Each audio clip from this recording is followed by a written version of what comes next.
Hello अस्सलाम वालेकुम पाकिस्तान जी, क्या कर रहे हो आप सब लोग। जी हाँ, आप लोग देख रहे हैं आप लोग का favourite show that is 21mm। I am your host Matira और आप लोग मुझे देख रहे हैं सिटी 21 पर। इस साल क्या क्या हुआ है मैं तो बोलूँगी इस साल सब कुछ हो रहा है। इस साल वो हो रहा है जो शायद आई बिलीव 10 साल में की चीज़ें एक साल में हो रही है। दिस टाइम वी हैड इतनी बारिशें इस हफ्ते हुई है। At the same time we had what you call lunar eclipse, वो भी हुआ। तो बहुत सारी चीज़ें हो रही है। आप लोग क्या कर रहे हैं, गोल्स क्या है, वक्त इतना तेज़ चल रहा है, सुबह होती है रात होती है, महीना शुरू होता है महीना ख़त्म हो जाता है, लोगों को समझ में नहीं आ रहा कि हो क्या रहा है। लेकिन जब ज़िंदगी तेज़ चल रही होती है हमें ये देखना चाहिए क्या हम रिश्तों को इग्नोर कर रहे हैं, क्या हम रिश्तों को भी तेज़ लेकर चल रहे हैं। तो थोड़ा सा ज़िंदगी तो तेज़ चलेगी, वक्त किसी का नहीं होता, लेकिन उस वक्त को बेहतरीन कैसे बनाए यह आपके हाथ में है। सो यस, अपनी फैमिली को टाइम दे, अपने लव वंस को टाइम दे, रिश्तों के साथ कनेक्टेड रहें और वो बहुत ज़रूरी होता है। आज जो हमारे शो में एक ऐसे व्हाट यू कॉल आर्टिस्ट है, अ लवली कॉमेडियन, जिन्होंने बहुत सारे लोगों के चेहरों पर मुस्कुराहट लाए है। From stage to drama to international stand up comedy, उन्होंने अपना नाम बिल्कुल बनवाया है। In a very strong position we have the one and only mister Parvez Siddiqui. And yes, हमारे साथ द लेजेंडरी, आपने उन्हें देखा होगा एंड ऑफ कोर्स इनके मजाक और इनके जोक्स आप लोग के दिल और दिमाग में एक मुस्कुराहट लाते हैं। So we have the one and only Parvez Siddiqui ji. अस्सलाम वालेकुम, क्या हाल है आपके? अस्सलाम वालेकुम, खैरियत, अल्लाह का शुक्र। आप अल्हम्दुलिल्लाह। आप बताएं ज़िंदगी कैसे चल रही है? जिंदगी बस चल रही है, चल रही है, अच्छी चल रही है। अच्छी तो अल्हम्दुलिल्लाह चल रही है। क्यों पहला वाला था? अच्छा, क्यों चल रही है?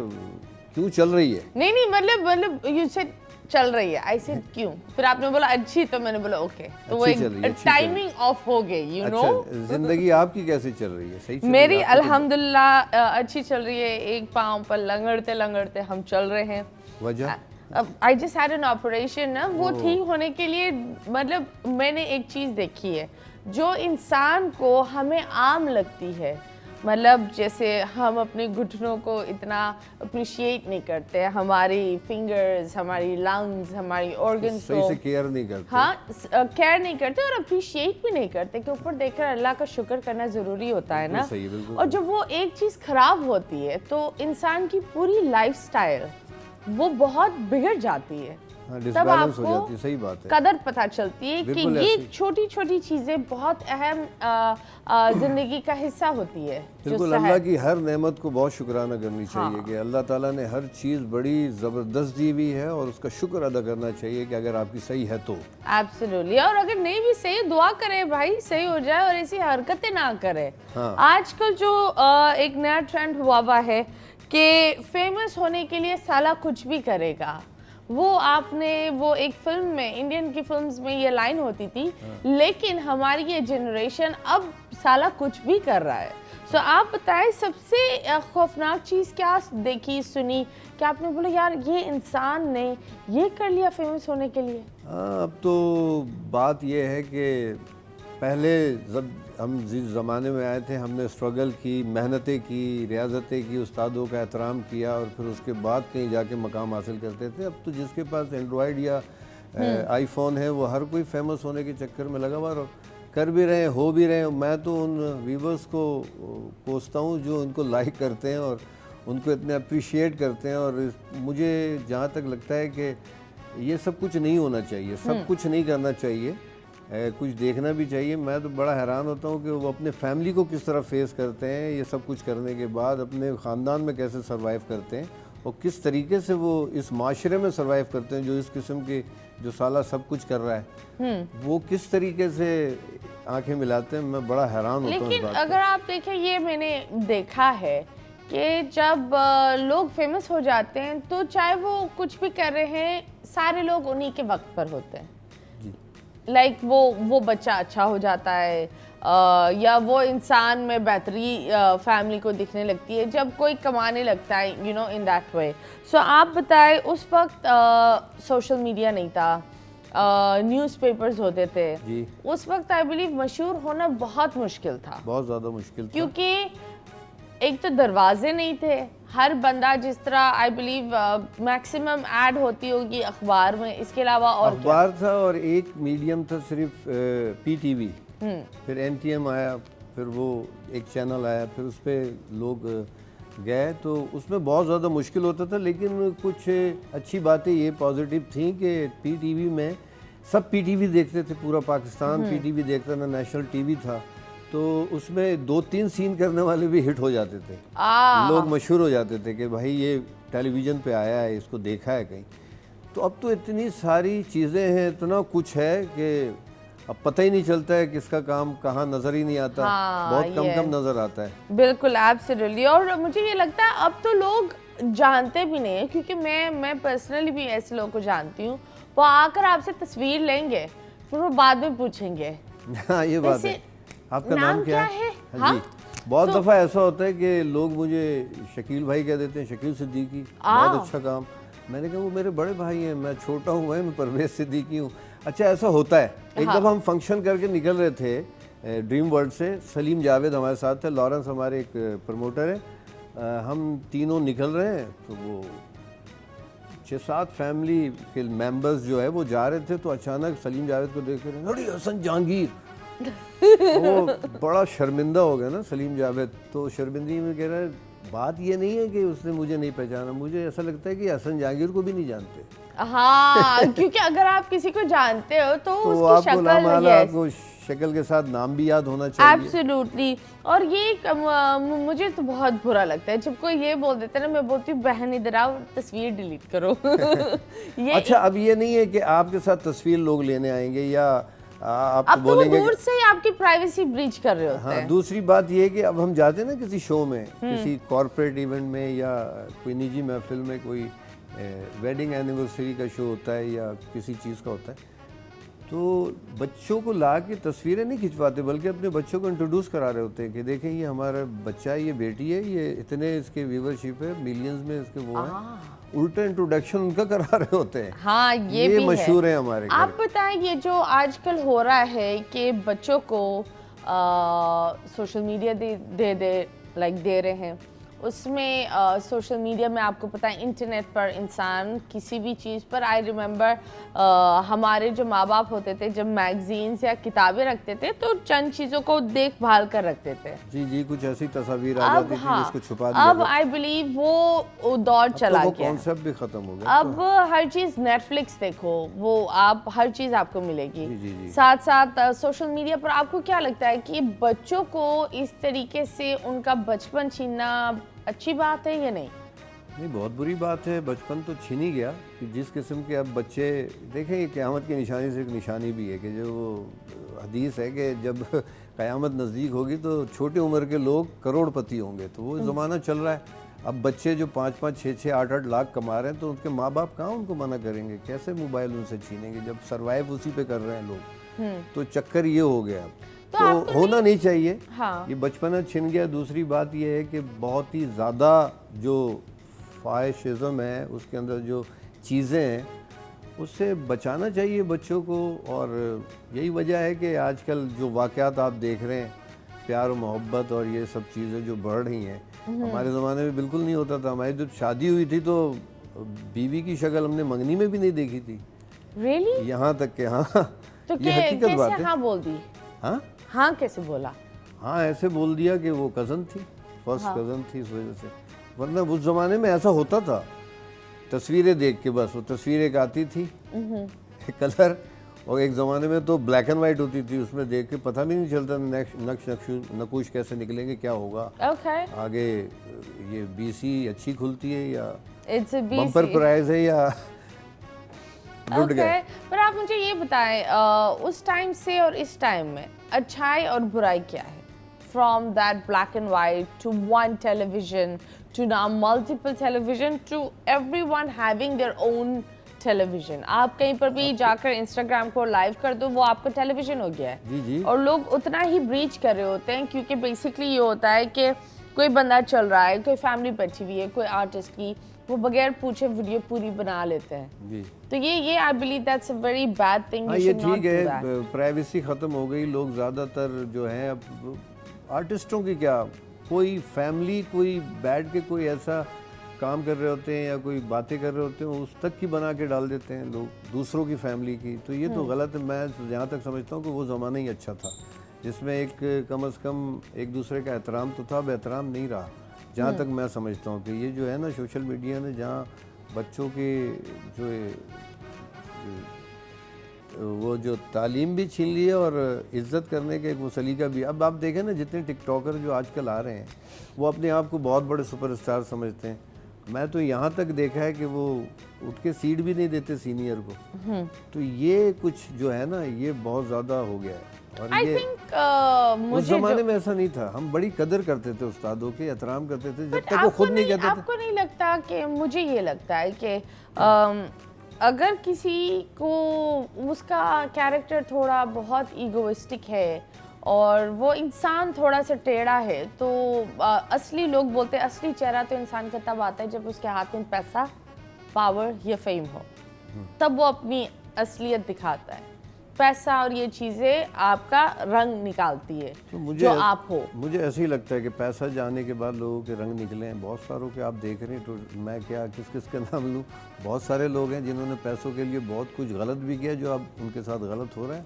आप देख रहे हैं जैसे इतने भी पैसे के पीछे नहीं जाना चाहिए कि आप बुराई को प्रमोट करना शुरू कर दें या किसी जुए को प्रमोट करें या किसी ऐसे चीज़ को प्रमोट करें जो हमारे अखलाकियात के लिए, हमारे बच्चों के मुस्तकबिल के लिए बुरा हो।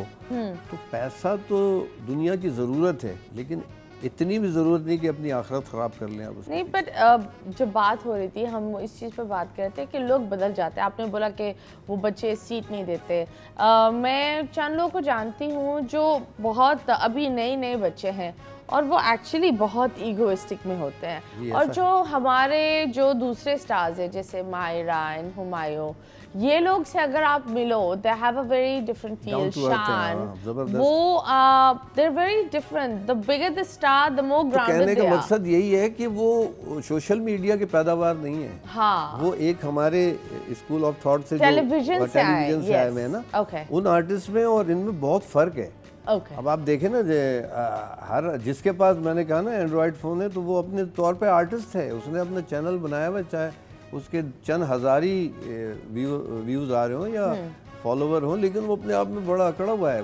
वो अपने आप को आपके सामने सुपर दिखाने की कोशिश। और पैसा जिसके पास नया आता है ना वो ज़्यादा ऐसे हरकतें करते हैं। जिनके पास पुराना पैसा होता है बड़े डाउन टू अर्थ होते हैं। वो बिल्कुल मतलब I believe old money acts like they have no money, क्योंकि उसके लिए वो इंसान ये देख लेता है, उसने ये चीज़ को आम देखी है।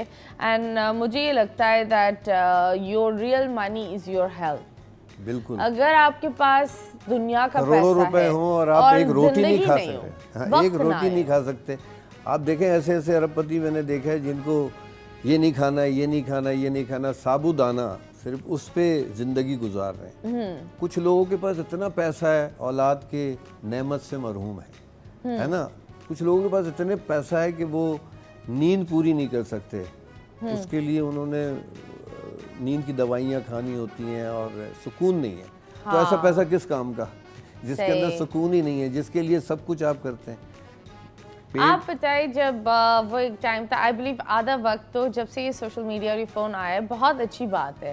I am not gonna say that it is something bad. हर चीज़ बुरी नहीं है, ये रहमत भी है क्योंकि बहुत सारे बच्चे अपने माँ बाप से कनेक्ट रहते हैं। बहुत सारे रिलेशनशिप्स इसी नेटवर्क और मोबाइल से थ्राइव करती हैं इन अ पॉजिटिव वे। लेकिन हम ये भी देखते हैं उस वक्त आई बिलीव आप बताएं वक्त स्लो होता था या तेज़ जाता था, या चीज़ें ज़्यादा होती थी करने के लिए, या इस तरीके से जैसे आप 4 घंटे सोफा पर बैठकर स्क्रॉलिंग करें तब भी वो कम होता है। तो वो उस वक्त जो है ना कम था, तेज़ी से नहीं गुजरता था। हर चीज़ को टाइम दे देते थे। रिश्तेदार को भी दे देते थे, फैमिली को भी दे देते थे, अपने रात के दिन के दोस्तों को भी दे देते थे। हर चीज़ मैनेज में चलता था, नींद भी पूरी हो जाती थी। अब तो ये है कि इसमें आदमी गर्क हो जाए तो 8 घंटे का नहीं पता चलता। 8 घंटे का जब तक वो बैटरी की बीक ना आ जाए तो आप नहीं छोड़ते उसको। तो मैं समझता हूँ जहाँ तक ये एक और जिन्होंने ईजाद किया वो कम इस्तेमाल करते हैं। हमारे एशिया के लोग जो है ना, मैंने देखा पाकिस्तान में ख़ास तौर पे लोग इसमें घुसे रहते हैं। जहाँ तक मैं समझता हूँ कि हमारे इक़्तिदार को, हमारे जनरेशन को, हमारे बच्चों को ये ख़राब करने का एक आला है जो जिसे कहते हैं silent war. It's a silent war. It's to keep you busy. हाँ। खैर आप बताएं, कॉमेडियन से पहले you were a dancer. Yes. तो उसका सफर कैसा था? उसका सफ़र तो बड़ा कठिन था, क्योंकि उस वक्त इस चीज को लोग बुरा हुनर की तरफ नहीं देखते थे। बुरा समझते थे। हाँ, ये हकीकत वो बात बोलते थे खोट है, कुछ गलत है, ये गलत रास्ते चला गया है। हाँ, लोग उसे जो है ना समझते थे कि ये जो है ना पता नहीं ये डांस करते हैं ट्रांसजेंडर ना बन जाए, ये कोई ऐसी चीज़ ना हो, इसके अंदर कोई कमी तो नहीं है।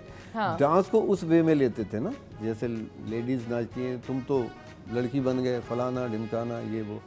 लेकिन वो डांस मैं जो करता था वो वाला डांस नहीं था, मैं कॉमेडी डांस करता था। जैसे पुराने गाने में जैसे किशोर साहब के होते थे पुराने गाने, मेरी दिल की मुर्गी चिल्लाई, कभी 5 बजे कभी 7 बजे, जैसे ये गाना था? हाँ, मेरी दिल की मुर्गी चिल्लाई कभी 5 दिल बजे की मुर्गी चिल्लाई कभी 5 बजे कभी 7 बजे तक दिन तक दिन तक दिन तक।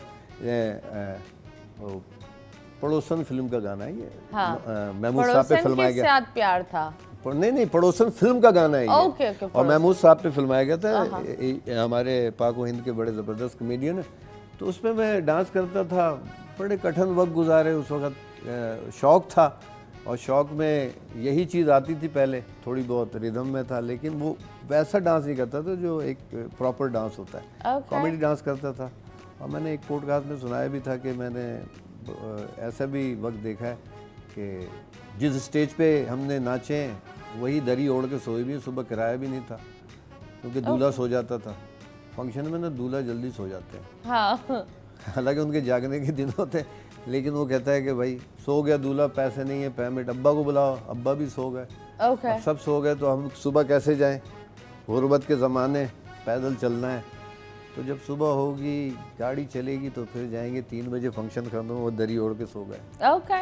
अब मुझे ये बताएं, माशाल्लाह your whole family is really talented, from Shakeel sir आप, तो आप बताएं जब एक भाई बहुत फेमस हो जाता है तो दूसरा वाला, हाँ कठिन हो जाता है, दूसरा कठिन हो जाता है। वो होता है ना, हर बंदा ये बोलता है कि अब कि आप इसको टॉप करो, इसको सीढ़ी कर बन के आए, ऐसा भी बोलते हैं कि कुछ लोग ये भी बोलते हैं। तो आप बताएं, how did you cater to that? मैंने कभी भाई का सहारा नहीं लिया और उन्होंने खुद भी नहीं दिया। मैंने कहा भी था कि मुझे ये इस तरफ आने का शौक़ है, कहेंगे ठीक है मैं तुम्हें ले आता हूँ, लेकिन एक दफ़ा के लिए। टैलेंट फिर उसके बाद आपने दिखाना है। पर्ची एक दफ़ा चलती है, टैलेंट बार बार चलता है। तो वो लेके आए, फिर मैंने प्रूफ करके दिखाया। लेकिन मैं आज तक ये किसी भी शोबे में ये नहीं बताता कि भाई मैं इनका भाई हूँ या कुछ भी हूँ। अपने टैलेंट पे जो भी हूँ, जितना भी हूँ, जितने भी लोग जानते हैं, मोहब्बत देते हैं, प्यार देते हैं, तो अपनी वजह से। लेकिन कठिन ज़रूर होता है किसी भाई का आर्टिस्ट बनना। ज़रूरी नहीं कि हर भाई का आर्टिस्ट भाई स्टार हो। बहुत सारे एग्जाम्पल हैं आपके सामने, बहुत सारे आर्टिस्ट हैं जिनके भाई रह गए, फ्लॉप हो गए। लेकिन अल्लाह का शुक्र है, मेरा जो काम है स्टैंड अप कॉमेडी है, वन मैन शो काम है। मैंने बहुत कम किया, टेलीविज़न को भी कम वक्त दिया। उसकी वजह ये है कि मैं मुल्क से बाहर ज़्यादा बिजी रहता था। अल्लाह ताला ने ऐसा बनाया कि बग़ैर शोहरत के, बग़ैर मीडियम के मैं तकरीबन 25 मुल्क घूमा हूँ माशाल्लाह। कई मुल्क 4-4, 6-6 दफ़ा। हाँ, 2007 का जो मेरा पासपोर्ट है वो तो ये 8 महीने में भर गया था, क्योंकि मैं इंडिया इतने चक्कर लगे, 27 बार मैं गया हूँ। और चारों चैनल पे काम किया। फिर उसके बाद America, Canada, Germany, Hong Kong, Bangkok, Singapore, Malaysia, Muscat, Qatar, Bahrain, Dubai. Nice, that's lovely. Well, मजीद बातें करेंगे, लेकिन अभी फिलहाल हम लेंगे एक छोटा सा ब्रेक। ब्रेक के बाद वापस आएंगे। Stay tuned.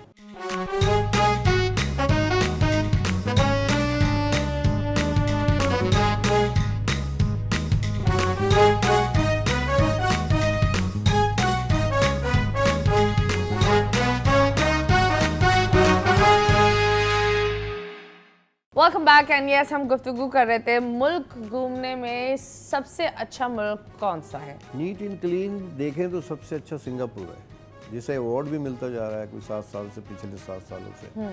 बिल्डिंग आपने देखा है तो हांगकांग मुझे बहुत अच्छा लगा, ज़बरदस्त, वो भी ज़बरदस्त, नीट एंड क्लीन है, क्योंकि ब्रिटिश के ज़माने से है ये। ब्रिटिश ने पट्टे पे लिया हुआ था 99 साल के उस पर, अब तो वो आज़ाद हो गया, अपना हो गया है, तो वो अच्छा लगा। और इंग्लैंड अपने कल्चर की वजह से बड़ा मशहूर है, उसके इतनी बड़ी बड़ी बिल्डिंगें नहीं हैं, लेकिन वो जो एक मौसम है, उन्होंने एक पुरानी अपने चीज कल्चर को संभाल के रखा हुआ है।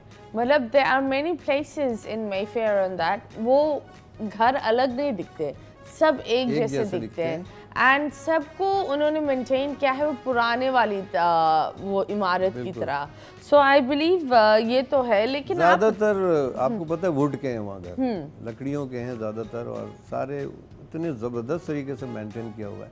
जैसे एक जगह है, जैसे हम जाते हैं ना मरी, कागान, नारायण वगैरह, तो शेफील्ड एक जगह है पहाड़ पे, वो देखने वाला एक मंजर होता है, जो ऊपर से आप पूरे उसको देखते हैं। तो ओके, आप बताएं, ऑफ कोर्स आपका जो भाई है वो एक लेवल पर होते हैं, बट कभी ये हुआ है कि किसी ने आप दोनों को हायर किया, आप लोग एक टीम बनकर आपने कभी काम की है? जी बहुत दफ़ा किया मैंने, बहुत सारे ड्रामे हैं तो हमारे। कभी गुस्सा हुआ है कि नहीं भाई मैं ये बोल रहा था ये करो, और फिर शकील जी ने बोला नहीं नहीं नहीं, इन चीज़ों पर लड़े हो? नहीं, ऐसा तो कभी नहीं हुआ, क्योंकि हमारे ख़ानदान में बड़े भाई की बड़ी तकरीम है, एक बाप की सी हैसियत का दर्जा दिया जाता है, और हम दोनों में बहुत ज़्यादा इज्जत का एक वो फासला है। तो हम कोशिश करते हैं कि हमारे जो लाइनें हैं वो साथ ना हो, लेकिन कभी कभी ऐसी सिचुएशन फंस जाती है जिसमें हम काम करते हैं तो बड़े करते हैं, लेकिन इज्जत एहतराम से, वो नहीं कि कोई हद पार करके किसी तो झुकते लगाना। वो एक डर है, डर खौफ रहता है वो तो। अभी भी? हाँ बिल्कुल, डर खौफ रहता है। मैं उनके सामने कभी स्मोकिंग नहीं करता। रियली? हाँ। Wow, that's nice. तो उन्होंने कभी ये बोला है that I am proud of you, ये बोला है? बहुत दफ़ा बोला है, और वो ऑन करते हैं कि मैं ठीक हूँ, ड्रामे का आर्टिस्ट हूँ या स्टैंड अप कॉमेडी करता हूँ, लेकिन मेरा बड़ा भाई जो है, वो छोटा भाई जो है, वो स्टैंड अप में सुपर है, वो हमसे अच्छा है। ओके, कई दफ़ा कहा है। दैट्स ये उनकी ग्रेटनेस है, और बड़े भाई की यही होती है कि सपोर्ट करे और ऐसे ही कुछ अल्फाज बोले जा ताकि दिल बढ़े और आगे काम करने का और मौका। एब्सोल्युटली। जब आप इंडिया गए तो इंडिया की कॉल कैसे आई? इंडिया की कॉल ऐसे आई कि मैं आपको रियली एक बात बताऊं कि 2006 या 7 की बात है, इसमें ऑडिशन हो रहा था, एवरीडी पिक्चर वाले कर रहे थे, समीना असलम होती थी, उन्होंने कहा कि एक दो कॉमेडियंस गए, उन्होंने कहा कि आप उन कॉमेडियंस को लेके आए जो वन मैन शो करते हैं, जो प्रॉपर। तो मैं जहाँ तक समझता हूँ कि प्रॉपर कॉमेडियन उसमें नहीं गए। फर्स्ट जो गया था ना 2006 में, उसमें प्रॉपर स्टैंड अप कॉमेडियन कोई नहीं गया। जैसे हनीफ राजा नहीं गए थे, तनवीर खान एक होते थे बड़े ज़बरदस्त कॉमेडियन, वो नहीं गए थे, मैं नहीं गया था, फैसल काजी नहीं गए थे, दूसरे और बहुत सारे कॉमेडियंस जो pure stand up comedy one man show करते, वन मैन शो। ओके, तो वो हम नहीं गए। ओके। फिर 2007 में फिर एक गए लोग, फिर मैं नहीं गया क्योंकि मुझे किसी ने बताया नहीं, छुपा के रखा। यहाँ इस हद तक के मेरे जो एक दो शागिर्द थे उसमें, वो भी गए, उन्होंने भी नहीं बताया, और कोई बात नहीं। फिर उसके बाद मैं 2007 में गया था, जिसमें कपिल शर्मा थे, मेरे कॉम्पिटिटर। 30 कॉमेडियन थे इंडिया के, 10 पाकिस्तान से थे, जिसमें लेजेंडरी हमारे पाकिस्तान के मोस्ट पॉपुलर कॉमेडियंस थे। मैं एक नया था, समझे, एक दो नए थे लोग, जिसमें मैं भी एक नया था। जैसे अयाज समो नया था, फैसल मसूद नया था, जिसमें हनीफ राजा थे, जिसमें बब्बू बराल थे, जिसमें अमानुल्लाह साहब थे, जिसमें और भी बहुत सारे थे। तो वो तो सब एलिमिनेट हो गए थे, लेकिन आखिरी वक्त तक कपिल शर्मा से जो मैं ग्रैंड फिनाले तक पहुंचा तो वो मैं अकेला था। ओके। तो जब आप वहाँ गए, वहाँ की और यहाँ की पेमेंट और काम में क्या फ़र्क है? मैं बोलूँगा तो फिर वो कहेंगे कि वहाँ की तारीफ़ें कर रहे हैं। हाँ? खामखा के लिए ज़मीन और आसमान। हम ज़मीन है या वो आसमान? वो आप खुद समझ लें, हमारा तो मुल्क हमेशा आसमान है, हम तो यही कहते रहेंगे चाहे हमारे साथ कितने जुल्म सितम लेकिन आर्टिस्ट की कदर नहीं है, आई बिलीव हमारे मुल्क में। नहीं, वहाँ मैं आपको एक मिसाल दे के बस ख़त्म कर दूंगा, इससे ज़्यादा बात नहीं कहूँगा। वो आर्टिस्ट को हथेली की छाले की तरह रखते हैं, बस आप समझ जाए किस तरह कि वो कॉम्प्रोमाइज़ नहीं करते। हम कॉम्प्रोमाइज़ कर लेते हैं। जैसे अभी मैं आपके सामने यहाँ बैठा हूँ, मुझे किसी चीज़ की ज़रूरत है तो आप कहेंगे नहीं उसमें तो 1.5 घंटे लगेंगे, आप रहने दें, अभी फ़िलहाल ये करें, फिर जब ख़त्म होगा तो नहीं। वहाँ मैंने एक छोटी सी एक मिसाल दे रहा हूँ कि मैं यशराज स्टूडियोज़ में एसी बहुत चिल्ड होता था, मैं 3 कोट पहनता था। Oh God. वो इतनी सर्दी ठंड, हाँ। हलक खुश्क होता है, आपको पता है सर्दी में Yes. जब आप बोलते रहते हैं तो हलक खुश्क होता है। तो मेरा हलक खुश्क हो रहा था जब मैं रिहर्सल कर रहा था। तो मैंने कहा ये पहला एपिसोड था और मैं पहली दफ़ा गया था। तो मैंने वहाँ के डायरेक्टर से बोला सर मुझे ये प्रॉब्लम हो रही है, आप ऐसा करें कहीं से पोलो या विक्स मंगवा दें जो मैं यहाँ रख लूँ, जिससे मेरा हलक खुश्क ना हो और कंटिन्यू एपिसोड आपका हो जाए, वरना ब्रेक कर करके करना पड़ेगा, पानी पीना, फिर वो रिदम टूट जाता है ना, कॉमेडी का एक रिदम होता है, टाइमिंग होती है, वो टूट जाती है। तो कहने के ठीक है, अच्छा रुकवा दिया सब कुछ। मेरी जब बारी आई उसमें तकरीबन 1.25 घंटे का रिकॉर्डिंग हो चुकी थी और मेरा आखिरी सिलसिला चल रहा था। तो वो गया, आपको पता है मुंबई का रश, तो बेचारा गाड़ी पे गया लेने के लिए, हालांकि बाइक पे गया, रश की वजह से 1.25 घंटा हो गया। अब मैं शर्मिंदा हो रहा हूँ कि मैंने क्या क्यों दिया यार। वो रुकाया हुआ है, उसने ये नहीं कहा कि परवेज भाई कि आप खाना पीना चल रहा है, लोगों को फ्रूट दे रहे हैं, एनर्जी ड्रिंक दे रहे हैं। वहाँ तो ऐसे आप 6 फ्रिज खड़े हुए, चॉकलेट है, एक में एनर्जी ड्रिंक है, एक में जूसेस हैं, एक में कोल्ड ड्रिंक है, एक में मिनरल वाटर है। वो सब एक पिकनिक पार्टी हो रहा है 1.25 घंटा, और मेरी वजह से सिद्धू बैठे हुए हैं, शेखर बैठे हुए हैं, दिलेर मेहंदी बैठे हुए हैं, और मैं अंदर शर्मिंदा हो रहा हूँ कि मैंने ये क्या कह दिया, मैंने क्यों बोल दिया। फील हो रहा था ना कहीं ना कहीं आपको ये लग रहा होगा कि इन सबको मेरी वजह से ये सब इंतजार। मैंने माफ़ी मांगी, फिर मैंने कहा माफ़ कर दें, शुरू करें, जितना होगा कर लेंगे, फिर पानी पी लूँगा, उसको कट लगा दीजिए। नहीं, आप जब परफॉर्म करेंगे तो आपका जहन वहीं अटका हुआ होगा, तो आप परफॉर्मेंस सही नहीं कर पाएंगे। आपको बिल्कुल रिलैक्स करके देन रिकॉर्ड करेंगे। Okay. जब तक आपको वो चीज़ आप तक पहुंच नहीं जाए, सेटिस्फाई नहीं हो जाए, फिर शर्मिंदगी होती है ना, फिर और एनर्जी लगानी पड़ती है कि मैंने 1.25 घंटा। फिर बंदा बोलता है अब इतना इंतजार। एक साइकी है, तो वो साइकी से खेलना आता है उनको अपने ना फ्रेम को सजाना आता है। ओके, आप बताएं अभी आपको कौन सबसे बेस्ट स्टैंड अप कॉमेडियन लगता है इस वक्त पाकिस्तान से? पाकिस्तान में मुझे नए जो है ना उसमें हाशमी, ताबिश हाशमी, ओके, बेहतरीन है, ज़बरदस्त है, कराची का लौंडा, कड़क लौंडा है, कराची के लिए आवाज़ उठाता है, अच्छा लगता है, काम भी अच्छा है, स्पॉन्टेनियस बहुत है उसके अंदर, और आमदें बहुत आती हैं उसको, अल्लाह की तरफ से गिफ्ट है, ये गिफ्ट होता है अल्लाह की तरफ से, ये कोई डाल नहीं सकता, आपके अंदर टाइमिंग नहीं डाल सकता, ये गॉड गिफ्टेड होता है।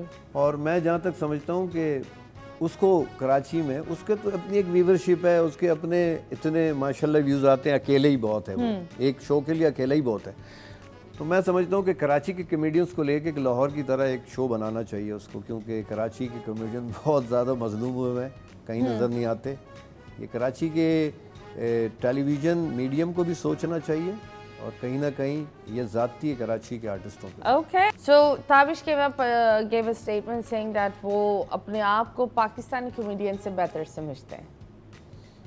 तो सबसे? हाँ, सबसे बेहतर। अभी कहा था उन्होंने? हाँ, कुछ टाइम पहले। ये कभी कभार जब पैसा बहुत आ जाता तो थोड़ी सी ऐसी नादानियाँ हो जाती हैं, उसको नादानी समझ के इग्नोर करते हैं। क्या लगता है कौन, ठीक है, एक तो ये ताबिश है, इसके अलावा और कौन है जो उमर भाई के जूते भर सके? मतलब आई बिलीव कॉमेडियंस बहुत आए हैं, लेकिन वी हैव लाइक उमर शरीफ, वो तो कंप्यूटर थे ना। हाँ, उन्होंने तो कंप्यूटर को भी बीट किया हुआ है। मोइन सर, उन जैसा तो कोई पैदा ही नहीं हो सकता ना। But फिर लेकिन भी हम ये नहीं कह सकते, अल्लाह तो बहुत बड़े क्रिएटर है, God is very good creator, दुनिया में उससे अच्छा भी पैदा कर सकते हैं, उसमें कोई दो राय नहीं है।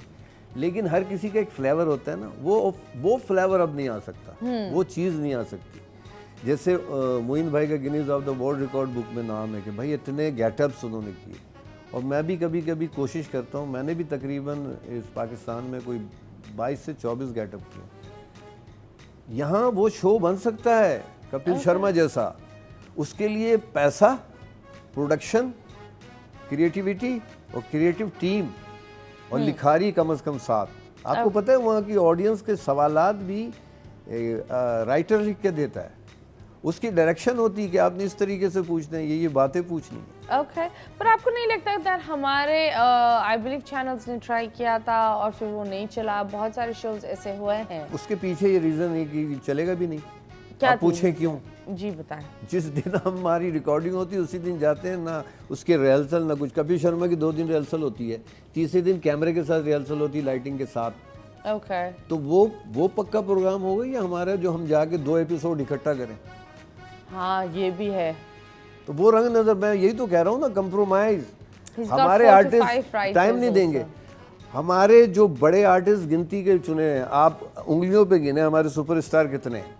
हाँ ये कितने हैं बताएं, आप बताएं। मतलब I would say Humayun Saeed समेत, हाँ 40 50 40 40 40 कर ले। हाँ 14 40 40 ना, 40 एपिसोड के बाद खत्म प्रोग्राम। उसको उनके तो सालों से चल रहा है ना। हाँ, बिल्कुल। और दूसरी बात कि वहाँ शाहरुख खान को भी शकील भाई जुगत मार रहे हैं, अक्षय कुमार को भी मार रहे हैं, बप्पी लहरी को मैंने इतना वो किया, सब कुछ। एक एपिसोड आप देखिएगा, गूगल पे पड़ा हुआ है, सब कुछ का। उनके माथे पे शिकन नहीं पड़ती, लेकिन हमारा सुपरस्टार अकड़ जाता है। हमें बोला, अरे भाई ये तो कैरेक्टर है यार, मैं कैरेक्टर हूँ।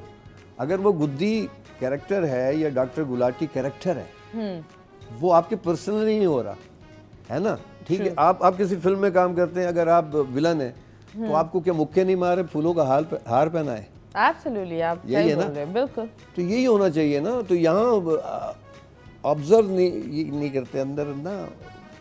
कॉमेडी आई बिलीव कॉमेडी एक कॉमेडी है, उसको कॉमेडी वे में लें आप।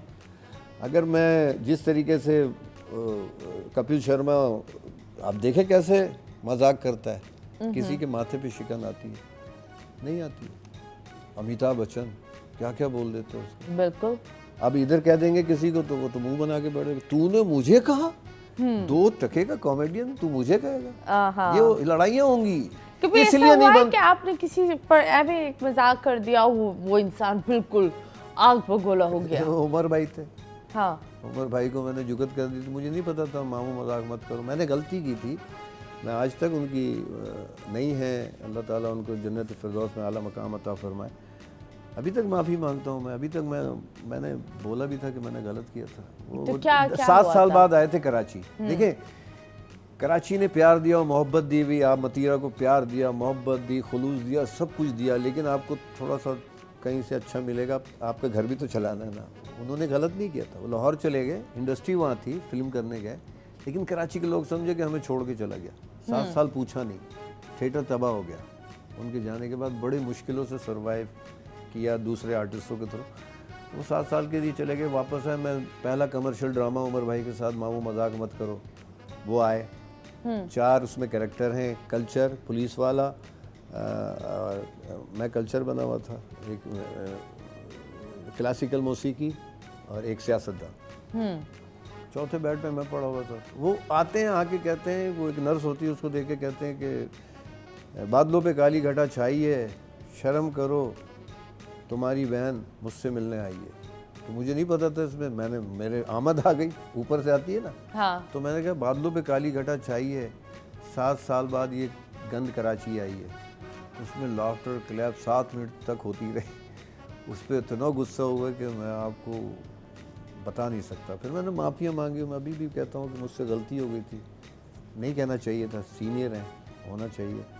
तो ताज़ीम और इज़्ज़त भी बहुत ज़रूरी है। तो जब तक उसके बाद कोई आफ्टर मैच हुआ, 2 साल में मुझे काम नहीं किया उन्होंने मेरे साथ। फिर मैं वन मैन शो करता था, तो मैं अपने मुल्क से बाहर इधर उधर।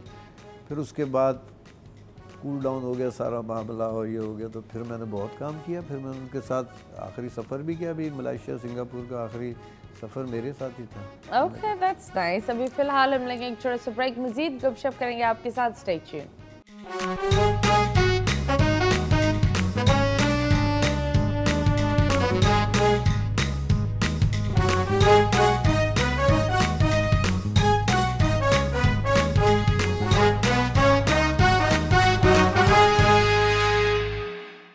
Welcome back and yes you guys watching 21mm और ऑफ कोर्स जब मैं आती हूँ आप लोग को पता चलता है कि वीकेंड आ गया है एंड जिस तरीके से आप लोग के हमने शोज देखे हैं, स्टेज ड्रामाज और ये सारी चीज़ें, सबसे मेमोरेबल मोमेंट क्या था जिसमें आपको पता चला मैं तो फेमस हूँ?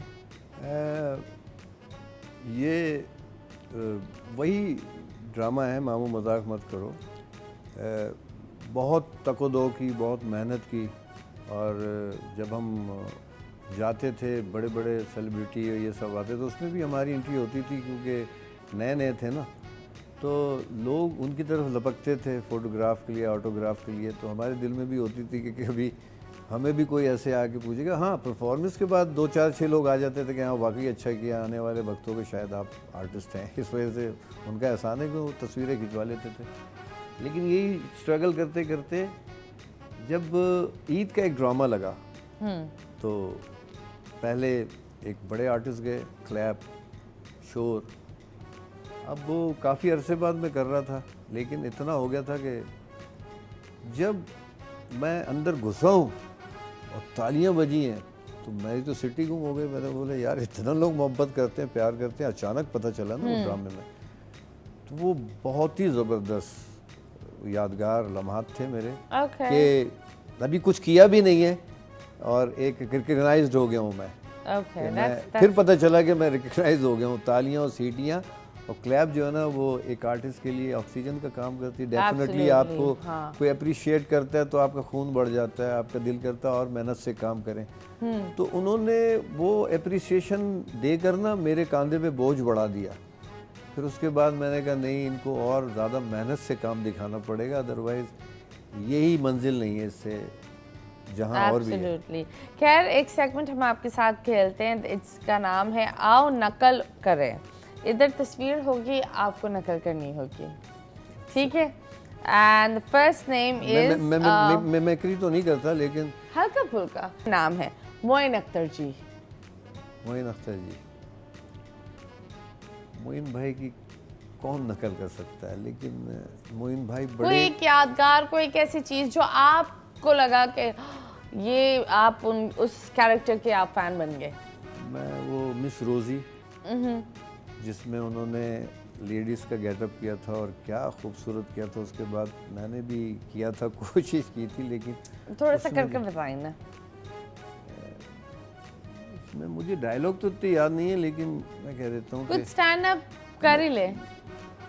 मतीरा, तुम्हें मैं बता रहा हूँ कि मैं तुम्हारी जुल्फों में खो जाने के दिल करता है। मैं चाहता हूँ कि मैं जुए बन जाऊँ, तुम्हारे जुल्फों में तैरूं।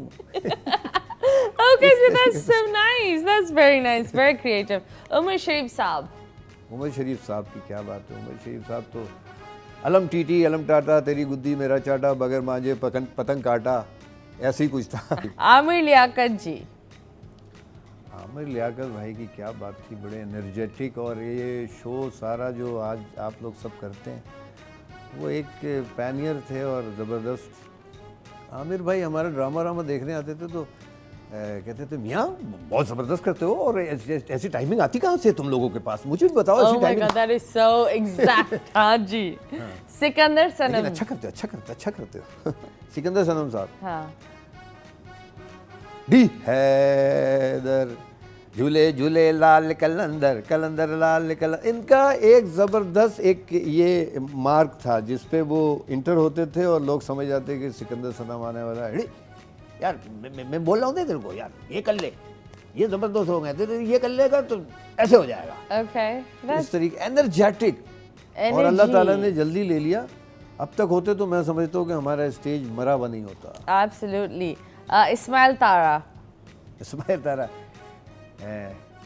उड़ी गिड़ी, वो कितने जा रही हुई, वो इधर आओ, बगैर रंग पे प्लेट के कितने जा रहे हो, इधर आओ, चलो इधर आओ, चलान करो। तुम्हारा नाम क्या है? मुस्तरसन हुसैन ताड़ड़। इसका कैसे लिखते हैं मुस्तरसन हुसैन ताड़ड़? अच्छा चल जा, छोड़, दफा कर। अब आपका भाई शकील भाई तो सिद्दीकी जी की नकल। अबे बता रहा हूँ ना, पागल हो गया क्या है? इंसान का बच्चा बन जा है। ईमान से ऐसी कुछ, खुदा की कसम, अल्लाह की कसम। हाँ ये होते हैं उनमें एनर्जी की कमी है, लेकिन अल्लाह ने टैलेंट ऐसा दिया हुआ है कि इस तरीके से बोलते हैं, बहुत लोग हंसते हैं और लोग यही कहते हैं कि इतने मीडियम भी नहीं ना, हाँ बिल्कुल लो, जैसे ब्लड प्रेशर लो नहीं हो जाता है और लोग बोलते हैं अल्लाह ने उसमें एक तासीर दी है, ये अल्लाह की एक करम नवाजी। Okay that's great. आप बताएं, अगर आप किसी के साथ काम करना चाहें तो वो कौन होगा? एक ख्वाहिश तो पूरी हो गई ना, आपके साथ काम करना चाहता तो हो गई। आज आपके शो बड़ा जबरदस्त नाम है, द 21mm शो। इसका नाम मैंने मफहूम पता है क्या निकाला है? 21mm का मतीरा मशहूर शो। मतीरा मशहूर, मतीरा मशहूर, मतीरा मशूक, मतीरा मार्वेलस बहुत है इसमें। हाँ, बहुत सारी चीजें छुपी हुई हैं इसमें, बिल्कुल। और दो तीन चीजें और छुपी, वो नहीं बताने वाली है। नहीं, ये बता दे। फिर आप बताएं, जब स्टैंड अप कॉमेडी और आप इतने मुल्क गए हो, कभी किसी से प्यार हुआ है उन मुल्कों में? नहीं जी, बस एक से हुआ तो शादी हो गई, बस उसके बाद बच्चे हो गए, अब बच्चों से प्यार करते हैं, अब इतना मौका ही नहीं मिलता। नहीं, वहाँ कभी किसी से प्यार नहीं हुआ फेमस होने के बाद? रूखे और फीके चेहरों से क्या प्यार होना, नमक नहीं। एक होता है कि आप जैसी जेनेटिक फेज वहाँ तो मुझे दिखती नहीं थी। हाँ, वो दूसरों वो जैसे आप भी अफ्रीकन है ना, मैं साउथ अफ्रीका गया था, वहाँ आप जैसे जो रहते ना, मदर अंग्रेज है, गोरी है, और जो उसके फादर हैं वो, तो जो एक क्रॉस ब्रीड होती है, मिक्स ब्रीड। हाँ, मिक्स ब्रीड, वो बहुत अट्रैक्ट करता है। जैसे आप, मुझे अट्रैक्ट करता है नमकीन चेहरा, जैसे द नक्श। हाँ, नक्श। और बात जिसे मुश्की कहते हैं। मुश्की, okay, what does mushki mean? मुश्की मीन के वो ना काला ना गोरा, गंदमी भी नहीं। Okay, same to you. Okay, thank you so much. खैर, एक और सेगमेंट आपके साथ खेलते हैं, इट्स कॉल्ड मुड़ के ना देख, लेकिन उससे पहले हम लेंगे एक छोटा सा ब्रेक के बाद वापस आएंगे। Stay tuned.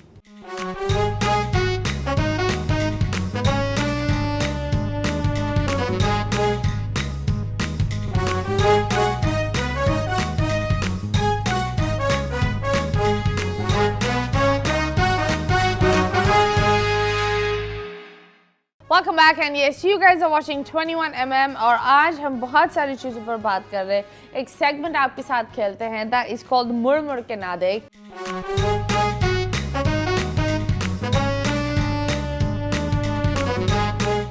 यहाँ एक तस्वीर होगी, आपको गैस करना होगा, मैं आपको हिंट्स दूंगी, सो आंखों पर आपकी पट्टी लगाई जाए। ये तो इंटरनेशनल ड्राइविंग में ट्राई करें, इंशाल्लाह हो ही जाए। हो गया? ओके जी।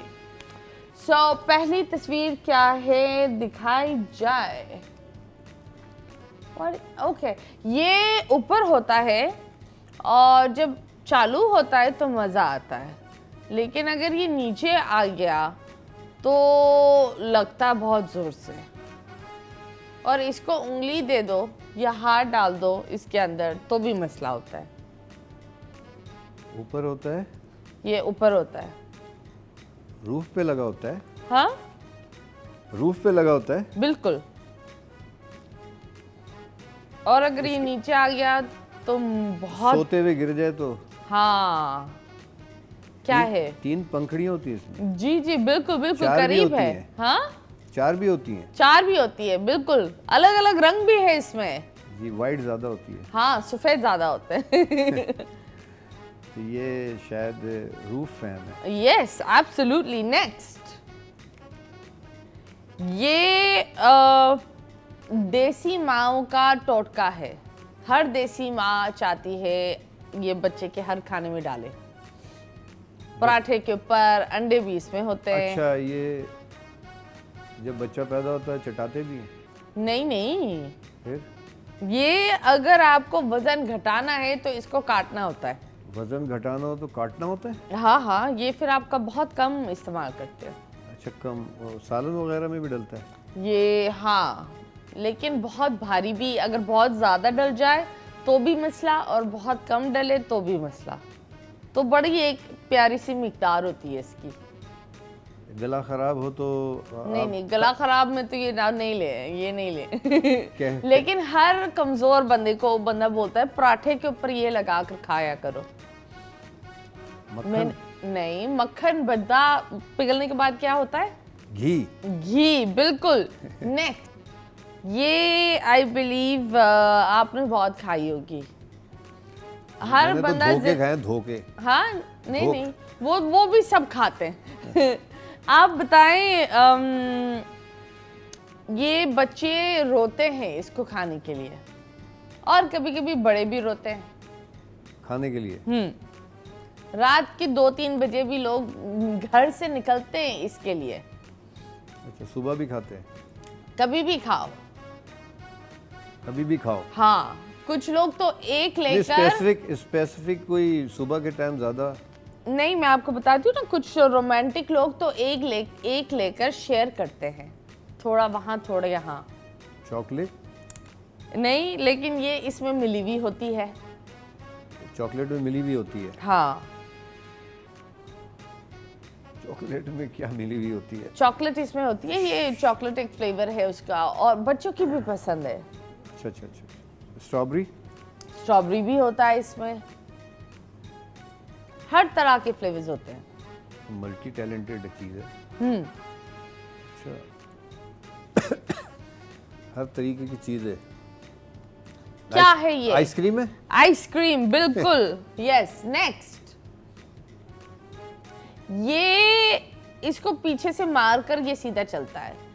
कुछ घरों में इसके ऊपर थैली भी चढ़ी हुई होती है, और ये जिसके हाथ में हो ना वो घर का बड़ा होता है। स्टिक? ये किसी मजेदार चीज को चालू करता है। अच्छा, यूं भी करते हैं? हाँ, रिमोट। यस, नेक्स्ट, आय हाय, इसको बोलते हैं कि ये प्यार की निशानी है, लेकिन जिन्होंने ये बनाई है उसकी जो खातून का इंतकाल हुआ था वो इनकी 11वीं बीवी थी। और हाँ, ये कौन सा प्यार था पता नहीं, और उसके मरने के बाद आई थिंक 11वीं बीवी थी, और वो बच्चा पैदा कर रही थी 6ठा या 7वां, और उसके मरने के बाद इन जनाब ने उसकी बहन से शादी कर ली, और जिन्होंने इस महल को बनाया है उसके हाथ काट दिए गए। बस फिर जब आपने महल बोल दिया तो उस पर ताज लगा दे खुद ही। बिल्कुल, यस, नेक्स्ट। ओके जी, ये औरतें थोड़ा डरती है इससे, बच्चे तो रोते किसी से नहीं डरती। मर्द अगर थोड़ा सा डरे ना इसके सामने तो मर्द को बड़ा जज किया जाता है। औरतें डरती हैं? हाँ, जब कोविड हुआ था तो इससे तो लोग भाग रहे थे। इससे भाग रहे थे? हाँ। इस तरीके से मार भी देते हैं? नहीं। अच्छा, ये शिफा करती है।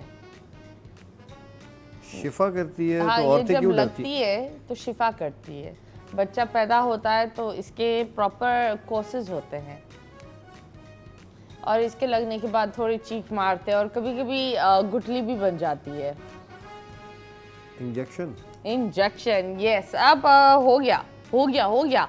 आपने तो ये गेम्स आप खेलते रहते हैं? नहीं जी, पहली दफा। नहीं, वैसे पुराने जमाने में सबसे ज्यादा फेमस कौन था, मतलब इंटरनेशनली मशहूर आर्टिस्ट कौन था पुराने जमाने में? कितना पुराना जमाना? मेरा जमाना तो 90s में आया हूँ। 90s 80s। आप उमर भाई थे, मोइन भाई थे। नहीं, इंटरनेशनली आपने किसी एक इंटरनेशनल बंदे के गाने पर डांस किया, एल्विस प्रेस्ली या कोई, नो? एल्विस प्रेस्ली मुझे वैसे बहुत पसंद है, और दूसरा ये बोनियम, ओके। बोनियम बहुत ज़बरदस्त गुलकार थे, और सिया फॉर्म थे, और बहुत अच्छा गाते थे। Okay, that's nice. बड़े मशहूर थे। खैर, एक और सेगमेंट आपके साथ खेलते हैं, वो है फिनिश द पंच लाइन। ठीक है, अपने स्टाइल में आपको ये बिल्कुल करना है। पाकिस्तान में ट्रैफिक पुलिस सिर्फ इसलिए रोकती है कि सही रिश्वत मोटा मिल जाए कोई। ओके। हमारे वजीर आजम कैसा है? हमारे वजीर आजम कैसा है सबको पता है, मैं क्या बोलूं। बताएं ना। सबको पता है। प्यारा है, मासूम है, नहीं एजिड है। ओके। जो चीज़ पहले आए वो ही बोलते हैं। ओके। पाकिस्तान क्रिकेट टीम हमें इंशाल्लाह जितवाएगी इस दफ़ा एशिया कप। ओके। हमारे मुल्क में लोड शेडिंग खत्म हो जाएगी जिस दिन उस दिन मैं भंगड़े डालूंगा, पूरे के घर के दरवाजे आगे जा जा के नाचूंगा खुद, बगैर फ्री, बगैर पैसों के, घुंघरू बांध के। आए है, हमारे मुल्क में आगे वही जाएगा जो बहुत ज़्यादा उठाऊ होगा। ओके। हमारे मुल्क के पॉलिटिशियंस को लगता है कि वो कभी नहीं मरेंगे। अगर एलियंस पाकिस्तान आ जाए तो उनका पहला सवाल क्या होगा? अल्लाह माफ़ी दे, हम यहाँ से जा रहे हैं, खुदा का वास्ता। सड़कों की खुदाई ने हमें ऐसी की तैसी कर दी, रीढ़ की हड्डियों में दर्द कर दिया, गुर्दे खराब कर दिए और दिमाग चकरा दिया है। यहाँ तक कि आपकी कितनी पुरानी डिलीवरी नहीं हो रही हो, रक्शे में ले जाएं अपनी वाइफ को, इंशाल्लाह अगले स्टॉप पे आपको औलाद मिलेगी। शादी के बाद की जिंदगी में, शादी के बाद की जिंदगी में दुख ही दुख है और कुछ नहीं है। दुख क्यों है? बस अगर बीवी आपको ऐसी मिल जाए फरमाइशों वाली तो दुख ही दुख है, अगर आपको घर बनाने वाली मिल जाए तो सुख ही सुख है। दोनों चीज़ें हैं। तो आपको क्या मिली है? मुझे सुख ही सुख मिला है। ओके। पाकिस्तान में रहना है तो क्या करना है? पाकिस्तान में रहना है तो आपके पास मक्खन मिकदार ज़्यादा होनी चाहिए। ओके। पॉलिटिशियंस और एक्टर्स में फ़र्क कितने का है? थोड़ा सा भी नहीं है। ये ज़रा खूबसूरत होते हैं, वो ज़रा चालाक होते हैं। ओके। कॉमेडी शो में सबसे टफ ऑडियंस होती है तो दिल खून के आंसू रोता है। ओके। सोशल मीडिया फॉलोअर्स पर बढ़ने का असली तरीका क्या है? गंदगी करो। ओके ओके जी, सो ये था हमारा आज का segment. Thank you so much, आप आए। अगर आवाम को आप कोई पैगाम या किसी को कोई पैगाम देना चाहे वो क्या होगा? आवाम को पैगाम यही है, ज़िंदगी बहुत मुख्तसर सी है, ज़िंदगी कोई इतनी बड़ी नहीं है। देखा जाए तो जो आखिरत की ज़िंदगी है वो आपकी असल ज़िंदगी है। तो जब दुनिया के लिए इतनी माल और दौलत और सब कुछ कमाते हैं तो वहाँ के लिए भी कमाएं, और जो आपसे नीचे लोग हैं उनकी, जैसे कि अभी सैलाब आया हुआ है, सब कुछ आया हुआ है, बहुत सारे आर्टिस्ट हमारे हैं लेकिन कुछ ही हैं जो बहुत आगे बढ़ चढ़ के हिस्सा ले रहे हैं। जो मुखैर हज़रात हैं, जो आवाम है हमारी, जो इस काबिल हैं, तो जन्नत ख़रीदने का अच्छा मौका है, मदद करें और हमेशा सुखी रहें। Okay, thank you so much, आप आए और आपने हमारे शो पर चार चांद लगा दी। बहुत शुक्रिया, बहुत ज़बरदस्त रहा, बहुत अच्छा लगा आपसे मिल के भी। अल्लाह ताला आपको भी इसी तरह बहुत सारी तरक्कियाँ दें। आप इसी तरह आपकी पूरी टीम काविश करते लोगों को हंसाते रहें, एंटरटेन करते रहें। ये हमारी दुआएं आपके साथ। Thank you so much. So yes जी जनाब, ये था हमारा आज का एपिसोड मुस्कुराते रहो Pakistan. Take good care of yourself. अल्लाह हाफिज़।